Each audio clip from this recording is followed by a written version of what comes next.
Praise the lord. దేవునికి స్తోత్రాలు. నేను pastor Ratna Maitra from Praise God ministry.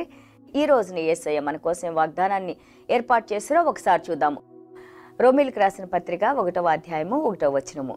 యేసుక్రీస్తు దాసుడును అపోస్తలునిగా ఉండుటకు పిలువబడిన వాడును దేవుని సువార్త నిమిత్తము ప్రత్యేకింపబడిన వాడునైన పౌలు రోమాలో ఉన్న దేవుని ప్రియులందరికీ అనగా పరిశుద్ధులుగా ఉండుటకు పిలువబడిన వారందరికీ శుభమని చెప్పి వ్రాయినది.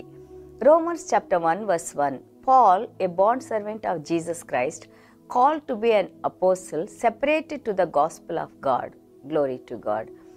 ఎంతోమంది భక్తులు రోమాపత్రిక చదివేటప్పుడు వారి హృదయాన్ని దేవునికి ఇచ్చి టోటల్ ట్రాన్స్ఫర్మేషన్, పూర్తిగా వారు దేవునిలో విశ్వాసంలో రావడానికి, దేవునిలో జీవించడానికి రోమాపత్రిక ఎంతో అద్భుతంగా మనకి సహాయం చేసి నడిపిస్తుంది. 1వ అధ్యాయం నుంచి 16 వచనాలు మనం చూస్తుంటే ప్రతి ఒక్క అధ్యాయంలో కూడా దేవుని యొక్క నీతి గురించి, ప్రేమ గురించి, ఆయన యొక్క పునరుద్ధాన శక్తి గురించి, మనకి ఏ విధంగా దేవుడు కావాలి, అలాగే దేవునిలో వచ్చిన వారికి ఎలాగా దేవుని యొక్క ఆత్మతో ఆయన నడిపించుకుంటారు, ఎలాగ మనం దేవుని బిడ్డలుగా ఉంటాము, అలాగే దేవుని బిడ్డలుగా మనం మారిన తర్వాత ఎలాగ మన మనస్సు, అలాగే మన యాటిట్యూడ్, మన ప్రవర్తన మార్చుకొని దేవునిలో ఉండాలి, అలాగే మనం ఒక క్రైస్తవులుగా ఉన్నప్పుడు ఎలాంటి జీవితాన్ని మనం జీవించాలి, ఇరుగు పొరుగును మనం ఎలాగ ప్రేమించాలి, ఇవన్నీ మనం చేసినప్పుడు ఏ విధంగా మనం దేవునిలో అంటగట్టబడతాము, అంటగట్టబడిన కొమ్మలాగా మనం ఏ విధంగా దేవునిలో జీవించి ఉంటాము, దేవుని యొక్క జీవం మనలో లేకుండా ఉంటే మనం జీవించలేమని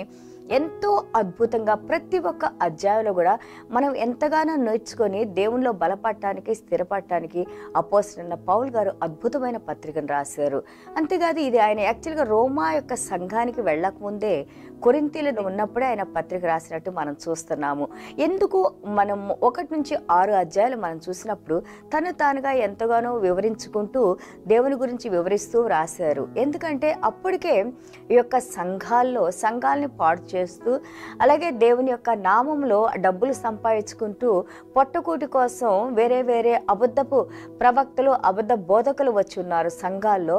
ఎవరు నిజమైన అపోస్తులు, ఎవరు నిజమైన దేవుని సేవకులు అక్కడ చాలా కన్ఫ్యూజన్గా ఉంది మొదటి రోజులో.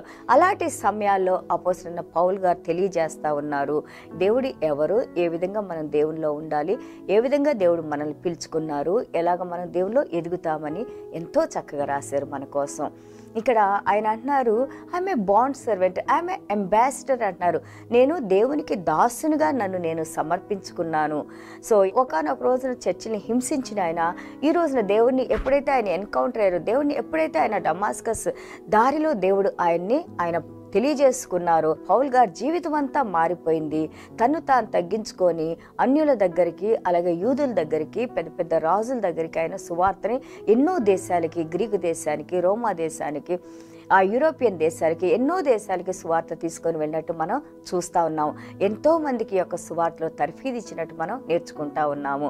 సో అంబాసిడరీస్ ఎవరు, రాయబారి ఎవరిని ఈయన పరిచయం చేస్తున్నారు, ఎవరి కోసం పనిచేస్తున్నారు? ఆయన పరలోక రాజ్యం ఉన్న దేవుని కోసం. He is a heavenly ambassador, representative of heaven, and also he is under divine authority. దేవుని యొక్క అధికారం కింద ఒక పరలోక రాజ్యపు రాయబారిగా ఆయన పనిచేస్తున్నట్టు మనం చూస్తున్నాం.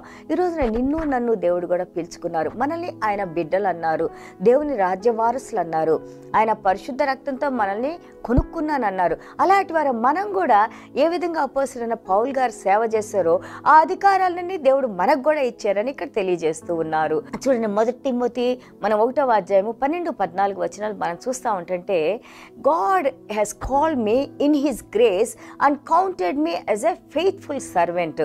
ఒక నమ్మకమైన సేవకునిగా దేవుడు నన్ను ఆయన మహాకృపలో ఏర్పాటు చేసుకున్నారు, నన్ను నమ్మారు అని అంటున్నారు. దేవునికి స్తోత్రాలు. ఆ నమ్మకమైన సేవకునిగా ఏర్పాటు చేసుకుని ఏం చేసడానికి? పరిచర్య చేయటానికి దేవుడు ఆయనకు పరిచర్యనిచ్చారు. 1 కొరింథీయులు 15:10 మనం చూస్తూ ఉంటుంటే, by his grace I laboured more than all అని అంటున్నారు. ఆయన కృపలో అందరికంటే ఎక్కువగా నేను సేవ చేశాను. అంతేకాదు అందరికంటే ఎక్కువగా పర్సిక్యూషన్ కూడా తను ఈ సేవలో ఎన్నో రకాలైన బాధలు, ఎన్నో రకాలైన కష్టాలు అనుభవించింది ఎవరంటే అపోస్తలుడైన పౌలు గారని మనం చూస్తూ ఉన్నాము. అలాగే 1 కొరింథీయులు 12వ అధ్యాయము 11-8 వచనాలు మనం చూస్తూ ఉంటుంటే జస్ట్ యాజ్ ఈ ప్లీజ్డ్, దేవాది దేవుడు ఈయన యొక్క సేవలో ఎంతో ఆనందించారని మనం చూస్తూ ఉన్నాము. అలాగే 1 తిమోతి 1:15 మనం చూస్తుంటే ఆయన సేవ సమాప్తం అయ్యే రోజులకు మాట్లాడుతూ ఉన్నారు. ఆమె చీఫ్ సిన్నర్ అంటున్నారు. ఇంత పెద్ద పాపిని దేవుడు నన్ను పిలుచుకొని ఎంత పెద్ద సేవను నాకు దేవుడు అనుగ్రహించారు. ఆయన ఇచ్చిన సేవని నేను నమ్మకంగా చేసి అని తిమోతి గారికి లెటర్ రాసినట్టు మనం చూస్తున్నాము. అలాగే 2 కొరింథీయులు 3:2-3లో చూస్తూ ఉంటే ఆయన అంటున్నారు, వీఆర్ ద ఎపిసిల్ ఆఫ్ క్రైస్ట్. మనము దేవుని యొక్క పత్రికగా ఉన్నాము. మనం దేవుని పత్రికగా ఉంటే ఆ దేవుని యొక్క పత్రిక ఎక్కడ రాసుకున్నారు? దేవుడు మనలో, మన హృదయంలో దేవుని పత్రికను రాశారు. ఏమంటున్నారంటే అపోస్తలుడైన పౌలు గారు, క్రైస్తవులుగా ఉన్న మనము, అలాగే మనం పిలువబడిన మనము, ఆయన పరిశుద్ధ రక్తంతో శుద్ధీకరించబడిన మనము దేవునికే ఒక పత్రికగా ఉన్నాము. అంటే అర్థం ఏంటంటే we need to imitate Christ. దేవుని యొక్క స్వరూపంలోకి మనం మారాలి, దేవుని యొక్క స్వభావాన్ని కలిగి మనం ఉండాలి. అలాగే దేవునిలో మనం నడుచుకుంటూ దేవుణ్ణి మనలో చూపించేవారిగా ఉండాలని ఇక్కడ మనకి తెలియజేస్తూ ఉన్నారు. ఒకటి మనం జ్ఞాపకం చేసుకోవాలి, 2000 సంవత్సరాల క్రితం ఏ విధంగా అపోస్తలుడైన పౌలు గారిని దేవుడు ఏర్పాటు చేసుకున్నారో మత్తయి సువార్త 28వ అధ్యాయం 18-20 వరకు మనం చూసినప్పుడు అదే మహా ఆజ్ఞని దేవుడు మనకు కూడా ఇచ్చారు. Go and preach. మీరు వెళ్ళి దేవుని యొక్క సువార్తను ప్రకటించండి, నా ప్రేమను పంచిపెట్టండి, మంచి మార్గంలో మీరు నడవండి. దేవుడు మనకి సువార్తను ఎందుకు ఇచ్చారు? మనల్ని రక్షించుకుంటానికి, అలాగే ఇతరుని రక్షించటానికి.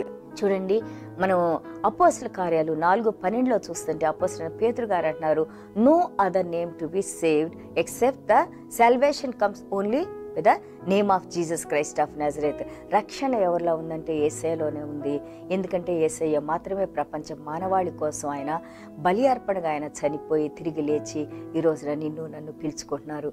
సో ఎలాగ అపోస్తలుడైన పౌలు గారు దేవుని సేవ చేసి దేవుని మార్గంలో నడుచుకొని నమ్మకమైన దాసునిగా ఉండి దేవుని యొక్క ఆశీర్వాదాలు పొందారో అదే విధంగా మనం కూడా ఈరోజు వాక్యాన్ని వింటున్న మనం కూడా మన హృదయాన్ని దేవునికి సమర్పించుకొని మంచి మార్గంలో నడుచుకుంటూ ఎంతో మందికి దేవుణ్ణి మనలో చూపిస్తూ మంచి చేస్తూ దేవుని నామాన్ని మహిమపరుద్దాము.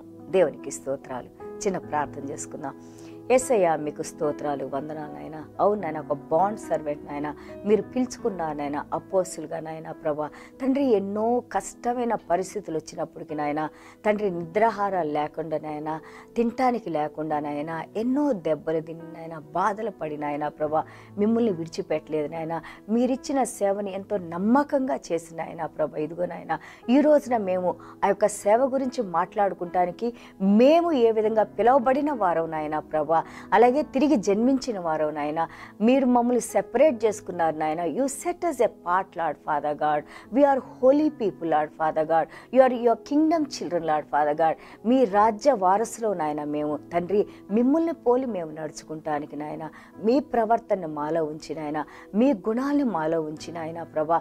మమ్మల్ని చూసిన వారు మిమ్మల్ని మహిమపరచడానికి తండ్రి అలాంటి శక్తిని, అలాంటి కృపను మీరు మాకు అనుగ్రహించిన ఆయన, చెడును కడిగివేసిన ఆయన ప్రభా, మీ మంచిని అలాగే తండ్రి మా పరిశుద్ధతను నాయన ప్రభా, అలాగే తండ్రి ప్రభా మీ పరిశుద్ధ రక్తాన్ని, మీ పరిశుద్ధ ఆత్మను మాతో ఉంచిన ఆయన ప్రభా. మేము మాట్లాడినప్పుడు కృపా కనికరం కలిగిన మాటలు మా నోట్లో నుంచి వచ్చి అవి ఎంతోమందికి మేలు చేసే మాటలుగా మీరే దీవించి నడిపించమని, వాక్యం విన్న ప్రతి బిడ్డను నాయన మీ పరలోక రాజ్యపు ఆశీర్వాదాలతో నింపి నడిపించమని యేసయ్య దివ్యమైన నామములో తండ్రి ఆశీర్వదించి ప్రార్థన చేస్తున్నాం తండ్రి. ఆమేన్. God bless you all.